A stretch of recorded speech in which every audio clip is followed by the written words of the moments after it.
A paz do Senhor, irmãos. Vamos estar dando início a mais uma lição, a lição 5 da nossa apostila de homilética. Quero aqui agradecer a Deus por todos vocês que estão participando dessa matéria. Agradecer a Deus pela vida de cada um, né? Vamos estar orando para dar início. Senhor, meu Deus e meu Pai, neste momento te louvamos, te damos graça pela sua infinita e poderosa misericórdia. Deus, que o Senhor venha nos dar graça, sabedoria e entendimento. Pai Celestial, fica conosco. Abençoa, meu Deus e meu Pai, cada aluno que se dedica nessa matéria, que o seu nome venha a ser glorificado. Em nome de Jesus. Amém e amém. Vamos lá então? O tema do sermão, nós vamos estar falando sobre o tema do sermão a partir da página 49. Página 49. O que é o tema? O tema é o assunto chave do sermão, que é a verdade central, né? É a verdade central, ou a ideia central do sermão, certo?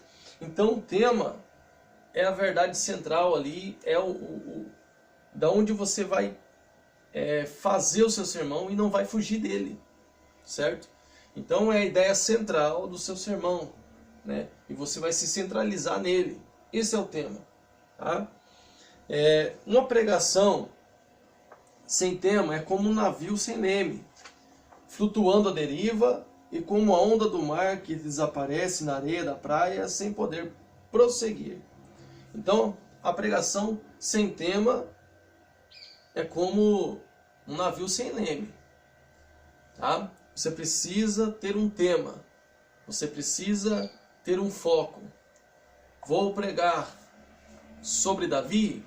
Eu vou pregar sobre Davi.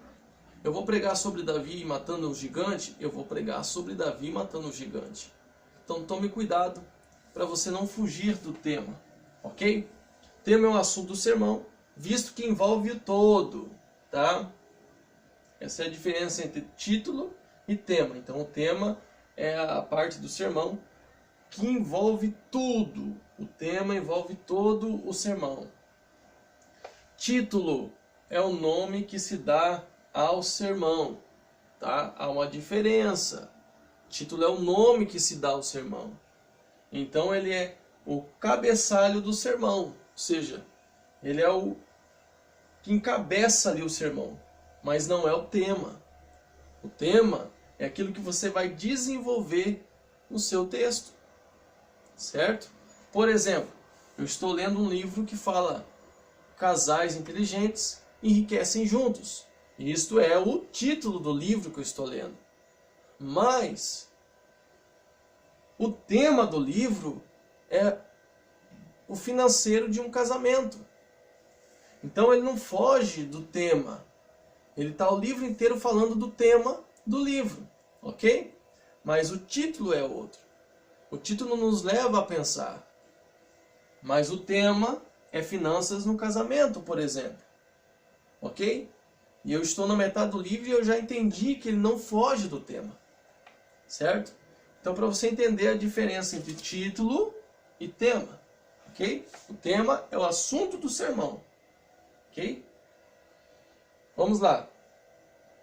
Texto 2, página 50. Forma lógica. Formas de temas, né? Forma lógica. É aquela forma que implica na apresentação de um pensamento completo, mas de modo sucinto, ou seja, breve e resumido. Essa forma deve ser afirmativa e direta. Exemplos na página 50. Vamos lá. Forma lógica. 1 João, eu vou dar só um exemplo, depois vocês olhem na apostila. 1 João 2 e 1. Jesus Cristo é o advogado dos pecadores. Ou seja, é uma frase, né, que encerra com a ideia principal do sermão, né? Jesus Cristo é o advogado dos pecadores. Ok? Vamos lá? Outra forma, forma retórica, é o tema objetivo, né? Essa forma não requer que o tema seja expresso por um pensamento completo como forma lógica, ou seja, ele não precisa ser como nós lemos agora anteriormente, tá? na forma retórica, o tema é mais resumido ainda. Ele é mais resumido ainda, tá?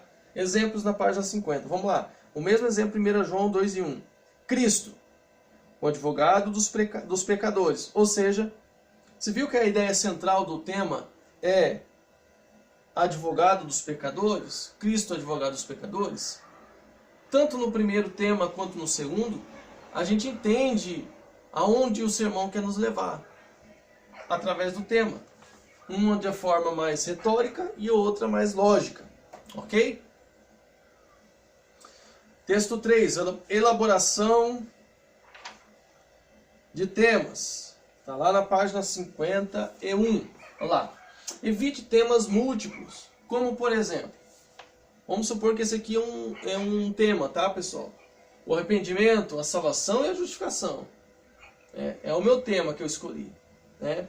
Em um sermão de poucos minutos, entre 30 e 40 minutos, deixará o sermão sem uma boa conclusão, tá? Por exemplo, você tem 3 aqui, temas praticamente dentro de um, ok? Chama-se tema múltiplo. O que acontece? Você tem pouco tempo para desenvolver aqui a sua linha de raciocínio, porque você tem a introdução, você tem o desenvolvimento do texto e você tem a conclusão. Para 3 tópicos, para 3 temas dentro de um só, ou seja, temas múltiplos, você com uma pregação aí com a igreja que deu uns 40 minutos para você, que é um tempo razoável, você dificilmente consegue terminar a sua conclusão. Ou se você termina, dificilmente você vai deixar a igreja entendendo aquilo que você quis passar. Então, o tema deve ter um rumo fixo para evitar divagações, caminhos laterais. Ou seja, você podia escolher, eu quero falar sobre salvação. Vou pegar uma referência bíblica e vou falar sobre salvação. E foca na salvação. Quero falar sobre justificação. Então, pega um tema bíblico e foco na justificação. Ok? E o que é divagações? É afastamento do assunto. Ou seja, você acaba correndo um risco de ir para caminhos laterais, fugir do assunto, e quando você vê o tempo passou e você não conseguiu pregar. Ok? Então tome muito cuidado com os temas múltiplos. Ok? Texto 4, página 53. Prometo que esse vídeo vai ser um pouco mais rápido que os outros, porque a apostila ela é bem didática, está sendo bem fácil de você ler e entender, e tudo que eu colocar mais aqui acaba sendo o que está na própria apostila, tá? Então a apostila vai te ajudar junto com a aula que eu estou colocando aqui, tá certo? Texto 4, tipos de temas. Vamos lá. Tema enfático. Aparece de forma de uma palavra ou uma frase. Uma palavra ou uma frase que indica a direção que o sermão deve tomar. Promove uma direção fixa para o sermão. Ou seja, ele aparece tanto como uma palavra quanto numa frase, tá? Mas ele promove uma direção para o sermão, tá? Ele é enfático. Por exemplo, lá na apostila temos Hebreus capítulo 11, verso 1. O tema é apenas uma palavra, fé. Certo? É apenas uma palavra, palavra fé. Mas eu consigo entender através do texto o que eu quero desenvolver dentro do meu sermão, né? Aí eu quero fazer um tema um pouco mais longo através de uma frase. O mesmo Hebreus 11, só que no verso 6 como referência. Sem fé é impossível agradar a Deus. Ou seja, ele está promovendo uma direção para o sermão, tanto quanto uma palavra apenas, quanto através de uma frase. Ok? Texto ali o tópico 2. Tema interrogativo. Está lá na página 53, pessoal. Tema interrogativo. É um tema em forma de pergunta, tá? Isso é bem tranquilo, em forma de pergunta. Exemplo. Que farei para me salvar? Ok? É um tema através de pergunta. Atos 16 e 30. Aí você vai lá no desenvolvimento. Através do desenvolvimento você começa a responder aquilo que está perguntando o tema. Que farei para me salvar? Crer no Senhor Jesus Cristo, arrependar-se dos seus pecados, arrependa-se, perdão, gente, é que estou com muita dificuldade, inclusive está tendo um reflexo aqui da porta.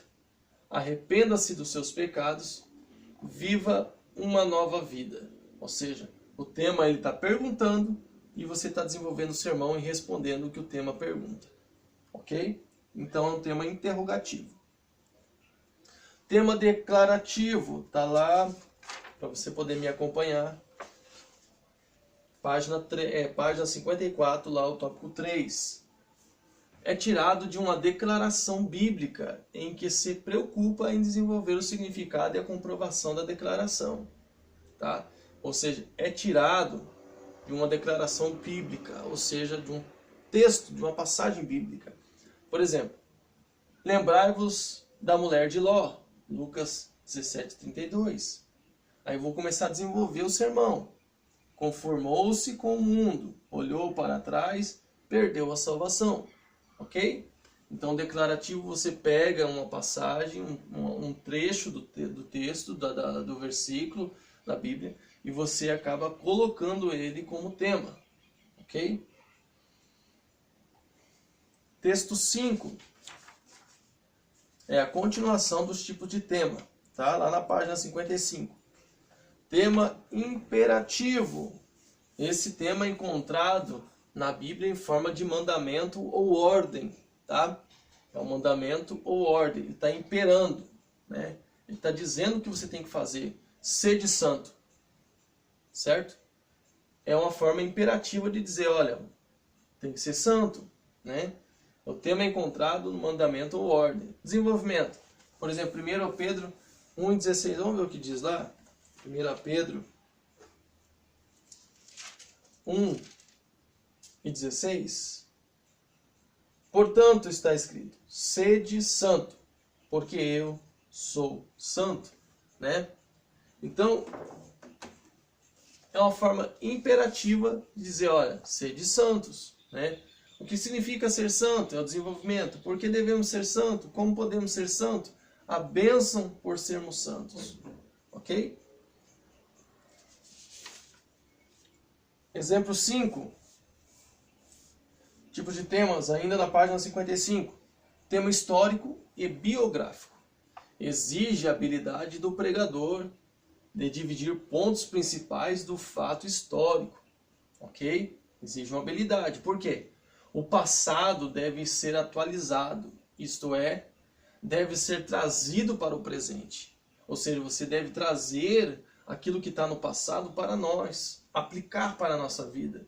Tema biográfico coloca em destaque um fato importante da vida de um personagem bíblico.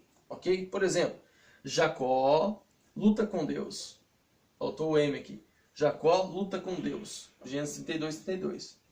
A chamada de Gideão, ou seja, olha aqui, ó, ele está dando ênfase, dando destaque importante na vida do personagem. Tá? Jacó, Gideão, a mentira dos judeus. Tá? Então, esse é o tema histórico e biológico. Aí você vai desenvolver e trazer aquilo que Jacó luta com Deus e desenvolver o seu sermão e atualizar, trazer para o presente e aplicar para a igreja. Certo? Você não pode ficar só no contexto histórico do que o texto está querendo passar. Texto 6. Qualidades do tema. Vamos lá? Está na página 56. Irmãos, como nós fizemos na outra aula, nós paramos o vídeo um pouquinho para falarmos sobre as questões da prova. Dessa vez eu quero que você vá na revisão da lição, página 59, e você vai responder a alternativa 5.22, 5.23, 5.24, 5.25 e 5.26. Tá? Essas 5 perguntas para nós fecharmos as questões das provas. Página 59 da revisão. Só vai deixar de fazer a última pergunta. As outras 5 primeiras você vai fazer para mim e mandar no meu celular. Ok? No meu número de WhatsApp. As respostas para nós. Tá certo? Qualidades do tema. Primeiro, o tema deve ser objetivo, né? O tema objetivo é dirigido a um alvo, por exemplo, o atirador deve ter em mente atingir o alvo adequado e não outros que não têm condições de alcançar, ok? O tema deve ser vital, o pregador não deve adotar assuntos triviais, isto é, temas vulgares de menor importância para o seu sermão. Para que um tema seja vital, o pregador tem por obrigação colocar em sua mente a dispor do Espírito Santo para que a inspiração tenha lugar. Ou seja, nunca esquecer do Espírito Santo. O tema deve ser pertinente, né?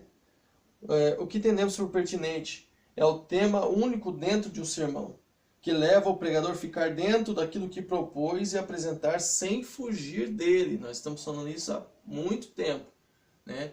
Então, sem fugir dele. O tema deve ter relação com a Bíblia, né? Então, assim, você não pode pegar um tema secular. Você tem que ter relação com a Bíblia, que é a fonte inspiratória do pregador. Ok? Texto 7, para nós finalizarmos. Requisitos importantes para a escolha de temas. Primeiro, ter sempre à mão caderno para anotar pensamentos ou ideias que brotem na mente de diversas circunstâncias. Página 57. 2. Poderosos temas podem surgir por inspiração do Espírito Santo, através da leitura de um livro, de um jornal, revista, em casa, viajando, trabalhando, descansando. Ou seja, o tema pode surgir, lógico, você tem que ter ele como base bíblica, mas você está lá lendo, assistindo uma pregação, e o Espírito Santo te dá um start para você criar um tema, para você fazer uma mensagem, tá? Através de uma boa leitura. Então o pregador, e isso eu aprendi no decorrer do tempo, o pregador tem que gostar de ler. Ele tem que ser apaixonado pela leitura. Eu tinha muita preguiça de ler. Muita preguiça. Tinha muita dificuldade de formar sermões, porque tinha preguiça de ler e estudar. Mas isso com o tempo foi indo embora, e hoje todo mês eu pego um livro para mim ler. Né? É pouco ainda? É. Mas já é um grande avanço. Né? Então, todo pregador tem que gostar de ler. 3. Ler muito e saber selecionar a leitura de livros periódicos. Isso inclui não só a leitura de livros de cunho evangélico, mas também seculares. Né? A cultura do cultivo da leitura é importante. Né? Então escolha livros que vai edificar, livros que vai te ajudar. Né? Por exemplo, eu citei o livro sobre finanças no casamento, no interior do vídeo. Não é um livro evangélico, de cunho evangélico, mas a linha que ele nos ensina é uma linha fantástica, que eu posso sim aplicar dentro de um casamento, ok? Então ele está acrescentando muito na minha vida, no meu ministério e no meu casamento. 4, 58 a página, estar sempre atualizado, né? 5, cultivo principal da fonte suprema de inspiração do pregador, estão na oração e na meditação da palavra de Deus. Ok? Eu espero que eu tenha ajudado vocês, né, nesta aula, que eu acredito que foi um pouco mais rápida que as outras. Não esqueça de responder as suas perguntas. E eu espero vocês, domingo, às 9h30 da manhã, na nossa aula online. Ok? Deus abençoe a todos, fiquem com Deus e até mais.